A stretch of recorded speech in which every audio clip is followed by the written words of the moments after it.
திருவள்ளூர் அருகே இருக்கும் பெரியமுல்லை வாயல் கிராமத்தில் பிறந்தவர் கண்மணி.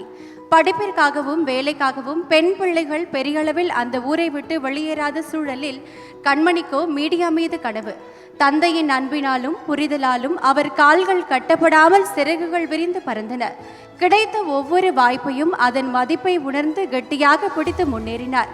அவர் தனக்காக மட்டுமல்ல, பெரியமுல்லை வாயல் கிராமத்தின் அத்தனை பெண்களுக்கும் நம்பிக்கையை ஊட்டுவதற்காக ஓடினார். உச்சரிப்பிலிருந்து உடல் மொழி வரை ஒரு சிறப்பான செய்தி வாசிப்பாளராக தன்னை உருவாக்கி கொண்டார். இன்று தமிழ்நாடு பாராட்டும் செய்தி வாசிப்பாளராக நிலை பெற்றுள்ளார்.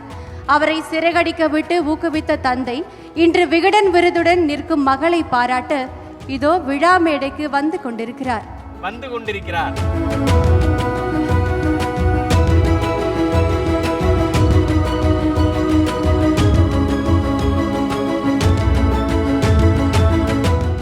எனக்கு புதுசு. இந்த மேடெல்லாம் ஏறி பழக்கல, சின்ன கிராமத்தில் போகிறதுனால என்ன பேச தெரியல.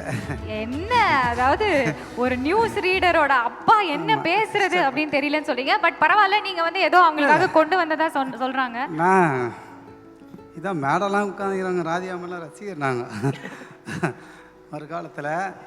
அதை தான் சினிமா தான் தெரியும், இந்த ஸ்டேஜ் இதெல்லாம் ஏறின பழங்கல. கஷ்டப்பட்டு படிக்க வச்சேன் பாப்பாவை.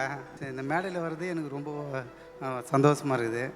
அதனால் என் பாப்பா கிராமத்தில் பிறந்தீங்கேருந்து சென்னையிலேருந்து ஒரு 70 கிலோமீட்டர் கலண்டுறாங்க. இங்கே படிக்கணும்னு ஆரம்பிச்சு எங்கள் கிராமத்தெல்லாம் +2 +1 எல்லாம் மேரேஜ் பண்ணுவாங்க. இல்லை என் பாப்பா மட்டும்தான் நான் படிக்க வச்சேன். அந்த அம்மா திறமை தான், என்னுடைய திறமை இல்லை. கஷ்டப்பட்டு படிக்க வச்சேன். அந்த அம்மா நான் படிப்பேன் முன்னேற்றம் பண்ணேன். இந்த அனைவருக்கும் எனக்கு நன்றி தெரிவித்துக் கொள்கிறேன். ரொம்ப சந்தோஷமாகுது. கியூட்.